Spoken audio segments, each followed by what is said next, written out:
When most people think about teaching, they picture a teacher standing at the front of the room delivering information while students take notes. But in problem based learning, that role changes quite a bit.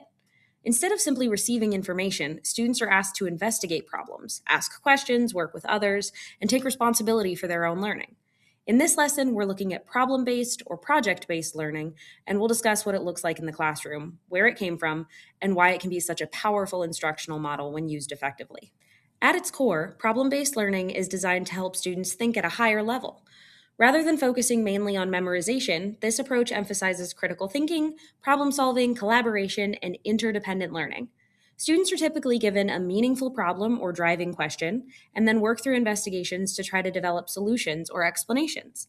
This may involve research, group discussions, experiments, fieldwork, interviews, or even going out into the community to gather information. In this learning model, the teacher's role also changes.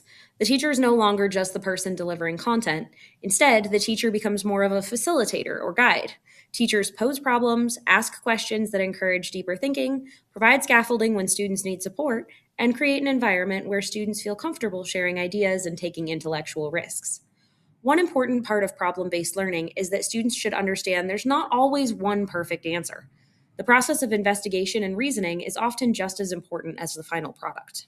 One good example of a problem based learning activity would be a mock trial. In a lesson like this, students might research current global issues, represent different stakeholders, debate possible solutions, and defend their positions using evidence. Students are learning content, but they're also practicing communication, collaboration, perspective taking, and real world problem solving skills.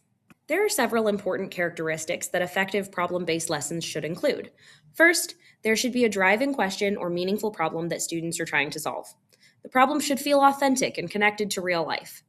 Second, these lessons are often interdisciplinary, meaning students may need to combine knowledge from several subject areas in order to investigate the issue. Third, students should engage in authentic investigation by collecting information, conducting research, or interacting with real situations. Another major feature is the production of artifacts or exhibits. Students are usually expected to create something that demonstrates their learning, such as a presentation or demonstration.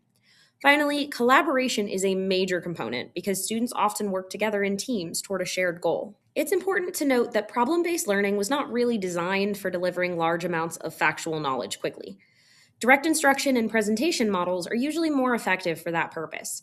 Instead, problem based learning is especially useful for helping students develop thinking skills and the ability to apply learning to real life situations. The goal is not simply for students to know information, but to actually use it. This learning model is strongly connected to constructivist theories of learning. Many theorists influenced the development of problem based learning. John Dewey believed that learning should be purposeful and connected to real life experiences. He argued that students learn best when working together on meaningful projects. Similarly, Piaget emphasized that children are naturally curious and actively construct knowledge as they explore their environment.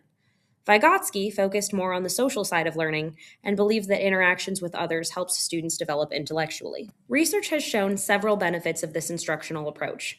One study found that students involved in problem based learning were often highly motivated, developed deeper understanding of concepts, and were better able to apply their learning to new situations. However, researchers also noted that this model may not be as effective for helping students acquire large amounts of factual information. Because of that, it's usually best used alongside other teaching methods rather than as the only instructional approach in a classroom. Although problem based learning can be very engaging, it also requires a great deal of planning on the teacher's part. Teachers need to carefully design meaningful prompts, gather materials and resources, establish goals and objectives, and create clear expectations for their students. A good problem should have several key elements. It needs to be authentic, somewhat open ended, meaningful to students, appropriate for their developmental level, broad enough to allow student interest, but still manageable within classroom time constraints. Many teachers find that why and what if questions are especially effective for introducing problem based learning activities. Technology can also play a major role in project based learning, but students need guidance in using online resources effectively. Teachers should help students learn how to evaluate sources for accuracy, authority, objectivity, and reliability. Students need to understand that not everything online is trustworthy and that critical evaluation of information is an important skill. Problem based learning also requires thoughtful assessment practices. Teachers benefit from using clear rubrics, checklists, and rating scales to evaluate both the learning process and the final product. These tools help students understand expectations while also giving teachers a more structured way to assess problem solving. Classroom management is especially important in this model because students are often multitasking, moving around, and working in groups. Teachers need clear routines, expectations, timelines, and transition procedures. Students should know when collaboration is appropriate and when focused listening is expected. Teachers must also plan for students who finish early, as well as students who may need additional support to stay on track. Strong organization and consistent monitoring are key to making these lessons successful. When carefully planned and managed well, PBL lessons can help students build deeper understanding, stronger collaboration skills, and the ability to apply learning in meaningful real world situations. Now, let's hear from an educator with experience using problem based learning to create engaging, student centered experiences in the classroom. Ms. Fight, can you tell me about what subjects and how many years you've been teaching? Yes. So I've been teaching for this is my 10th year.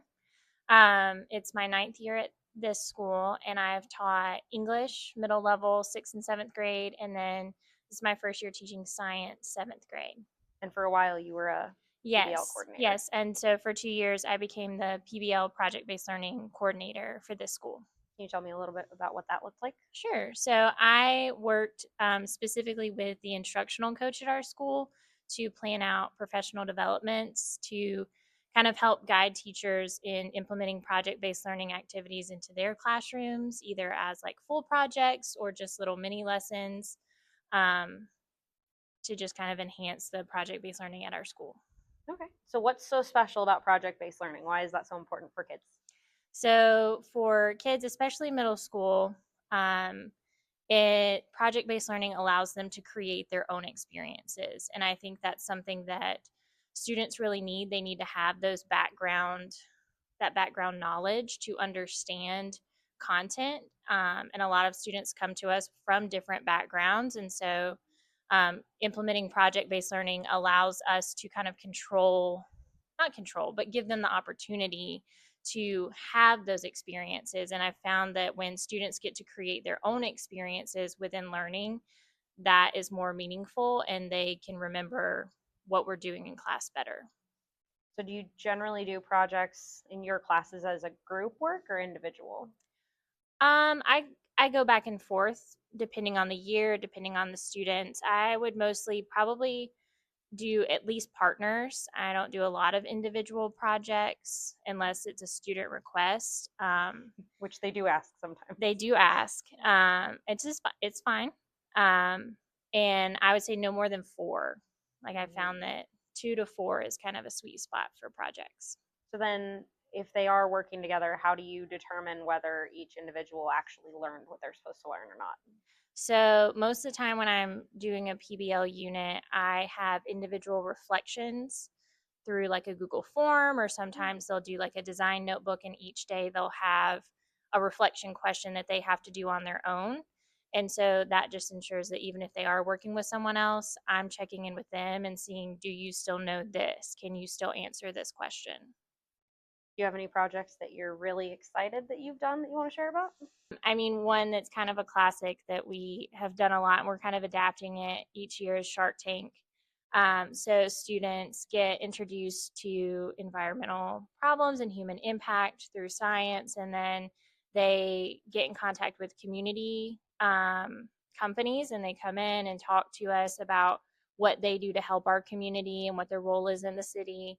And then students design a product or a solution to kind of help with a problem that our specific city is facing. And so I think it's really cool for them to learn more about where they live and learn more about what their community members are doing in that realm. And so I really like that one.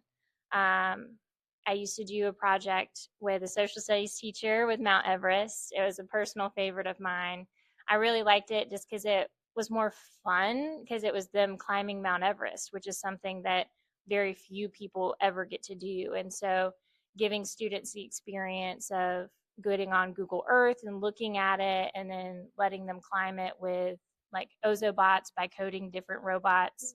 I thought that was a really cool experience, and it's definitely something that students will remember.